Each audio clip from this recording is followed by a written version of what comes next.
계시록 20장은 천년 왕국에 대해서 전반부에서 설명을 합니다. 마귀가 유황 불못에 던져지고 그 천년 동안은 이 땅에서 주님과 함께 그 주님을 따르는 신부들이 이 땅에서 천년 동안 주님과 함께 이제 살게 됩니다. 이 천년은 자녀들을 생산하는 그런 부부 관계를 갖는 그런 자녀를 낳는 그런 천년 왕국이에요. 그래서 자녀들이 굉장히 많아집니다. 천년 동안에. 그리고 천년이 이제 지나면은 마귀가 잠깐 놓이게 된다고 말씀을 하고 있죠. 그래서 7절 보시면 천년이 참에 사단이 그 옥에서 놓여 나와서 땅의 사방 백성 곧 곡과 미곡 마곡을 미혹하고 모아 싸움을 붙이리니 그 수가 바닷물에 같으리라. 왜 주님께서 천년 동안 잡아놓았던 마귀를 잠시 나오게 하는지 우리는 잘 이해할 수는 없습니다. 그러나 어떤 하나님의 섭리 가운데 천년 동안 갇혀 있다가 잠시 나와서 다시 한번 미혹을 하게 된다는 것입니다. 오늘 본문에 보시면 백보자 심판이라고 이렇게 부르는데 11절 보시면 큰 흰 보자 그 위 앉으신 자를 보니 땅과 하늘이 그 앞에서 피하여 간데 없더라. 그리고 12절을 보시면 이제 하나님께서 마지막 인간들을 심판하시는 장면이 나옵니다. 근데 이 천년을 기간을 두고 두 종류의 부활이 있다고 성경은 말씀을 하세요. 그러니까 주님의 재림 시에 믿는 성도들은 들림을 받아서 공중에서 주님을 만나서 이렇게 지상으로 내려옵니다. 그래서 지상에서 천년 왕국을 이제 경험을 합니다. 그럼 믿지 않는 불신자들은 천년 후에 부활을 한다고 이제 성경에서 여러 곳에서 기록을 해놓고 있어요. 그래서 12절을 보시면은 죽은 자들을 다 내어줍니다. 이제 이게 부활이에요. 심판을 받기 위해서 전부 다 이제 부활을 해서 하나님의 보좌 앞에 이렇게 심판대 앞에 서게 된다는 것입니다. 오늘 본문에서 저희들이 몇 가지 교훈을 좀 살펴보도록 하겠습니다. 이제 먼저 12절을 같이 한번 보도록 하겠습니다. 여기에 중요한 단어가 하나 나오는데 하나님께서 무엇을 중심으로 기준으로 심판을 하시는지 잘 나와 있습니다. 그게 우리가 이 땅에서 행한 행위라고 말씀을 하고 있습니다. 행위. 이 행위가 바로 하나님의 심판의 기준입니다. 12절을 우리가 다시 한번 보겠습니다. 내가 보니 죽은 자들이 물은 대수하고 그 보좌 앞에 섰는데 책들이 펴있고 또 다른 책이 펴졌으니 곧 생명책이라. 죽은 자들이 자기의 행위를 따라 책들에 기록된 후 심판을 받으니. 근데 이 12절을 보시면은 믿는 자하고 똑같이 기록되어 있어요. 믿는 자들도 주님을 만나서 부활할 때 하나님의 심판대 앞에서 행위로 심판을 받는다고 기록해 놓고 12절도 보시면은 13절하고 마찬가지예요. 불신자들도 똑같이 행위를 가지고 심판을 받아요. 행위가 주님 앞에서 중요한 심판의 기준이 된다는 것입니다. 왜 믿음이라는 단어를 한마디도 쓰지 않을까요? 심판을 이렇게 하시면서 너 왜 예수 믿지 않느냐 이렇게 말씀을 묻지 않습니다. 그 사람의 믿음은 행위를 보면 알 수 있다는 거예요. 마태복음 25장도 보시면 마지막 심판을 이렇게 보여주시는데 하나님께서 심판을 하시면서 헐벗은 자 입혔냐? 굶주린 자 먹였냐? 목마른 자 마시우게 했냐? 병든 자 돌보았냐? 나그네 영접했냐?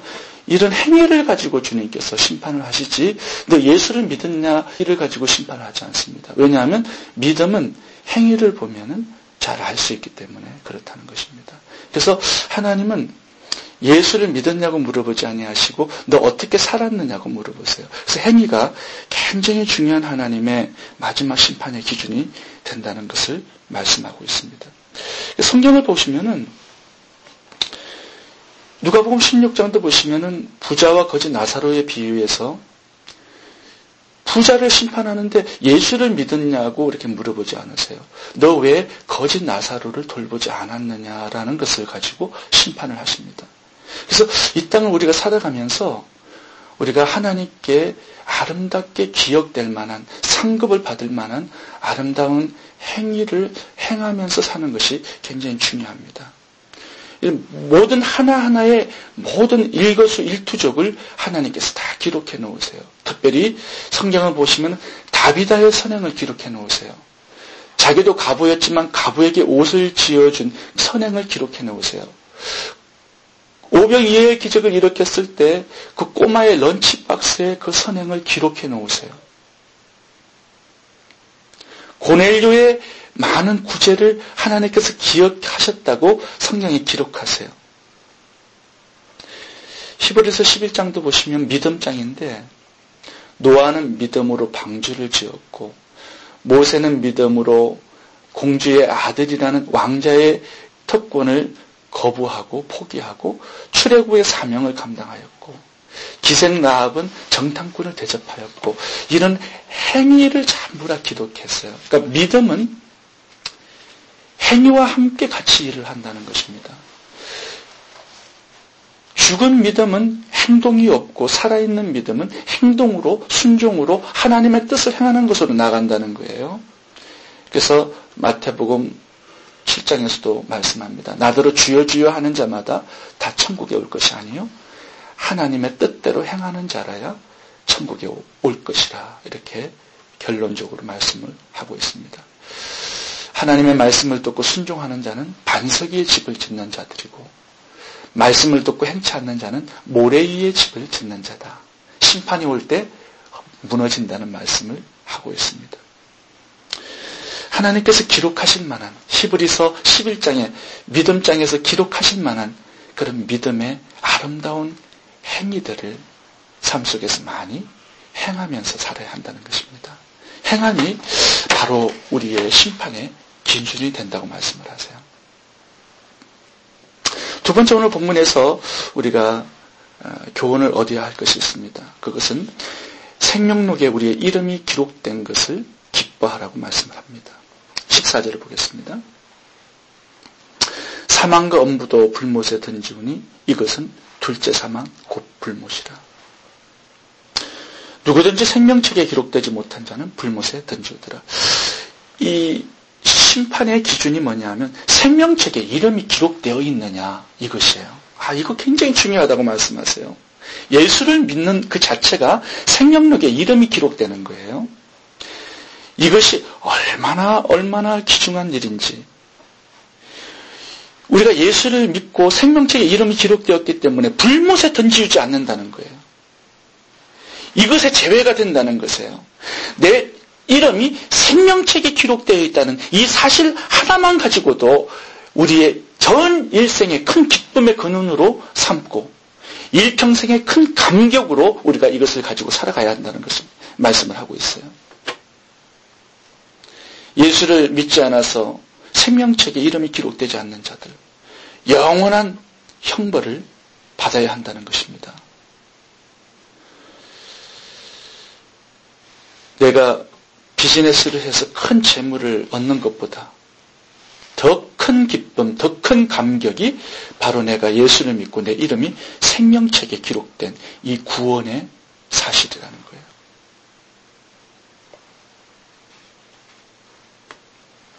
누가복음 10장 17절에서 주님께서 이렇게 말씀하시는 구절이 있습니다. 70인이 기뻐 돌아와 가로되 주여 주의 이름으로 귀신들도 우리에게 항복하되이다. 예수께서 이르시되 사단이 하늘로서 번개같이 떨어지는 것을 내가 보았노라.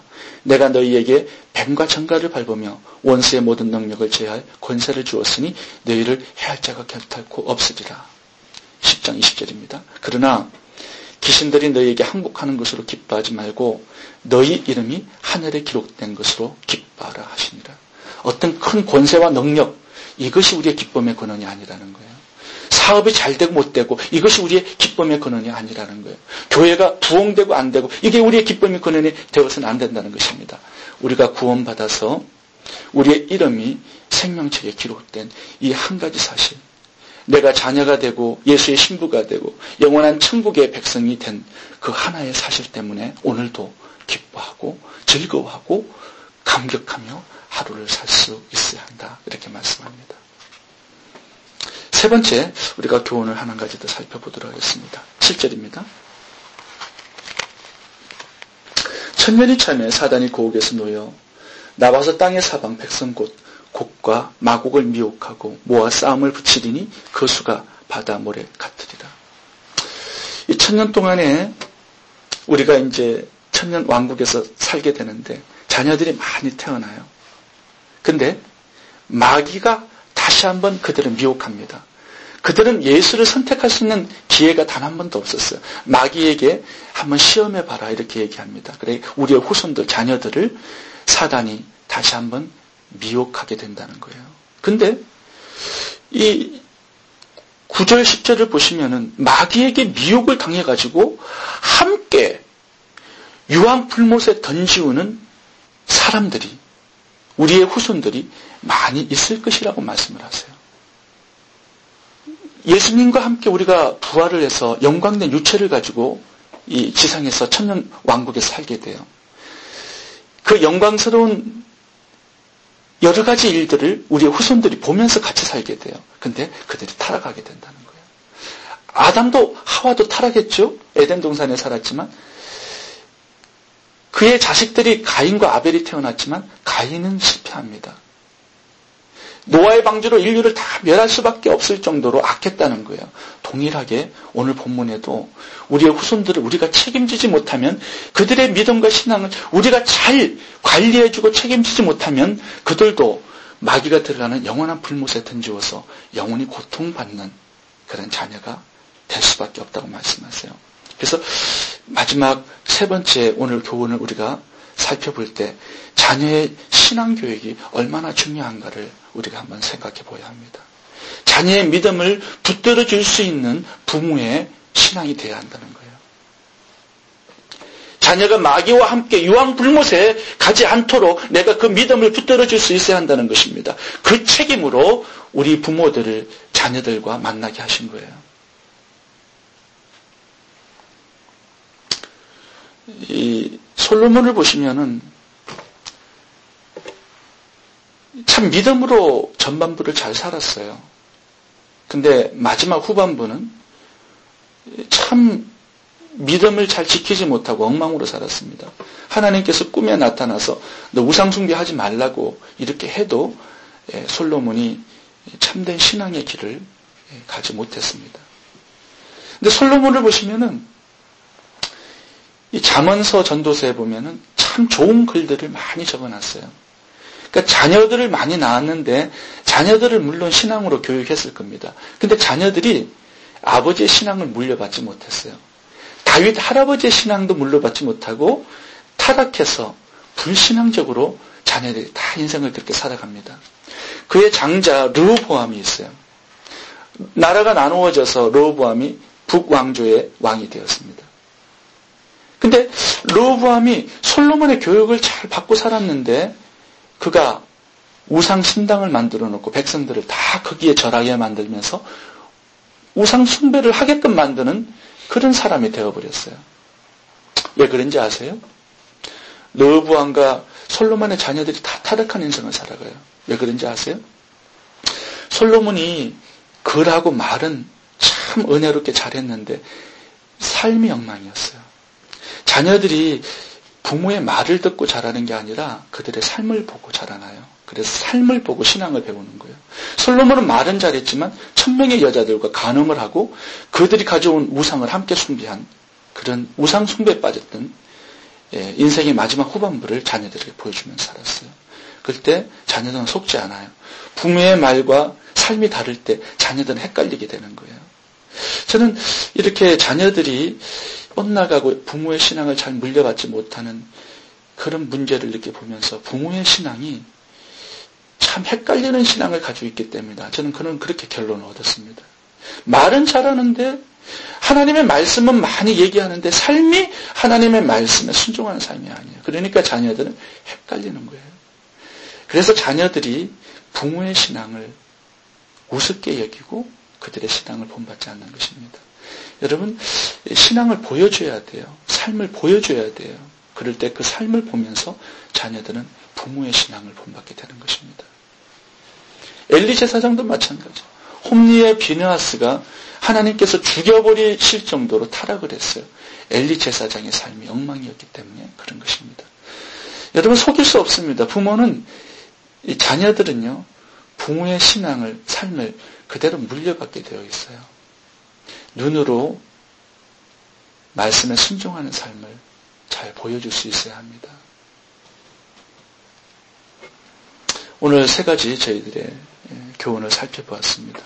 첫 번째, 우리가 하나님께서 생명록에, 행위록에 기록할 만한 아름다운 삶의 행위들이 많이 있어야 한다는 것입니다. 그 행위가 바로 심판의 기준이에요. 그리고 생명록에 우리의 이름이 기록된 이 구원이 우리 삶의 기쁨의 근원이 되어야 한다는 것입니다. 그리고 세 번째, 자녀의 신앙 교육을 위해서 하나님의 말씀을 실천하는 부모의 삶이 될 수 있어야 한다는 것입니다. 기도하겠습니다.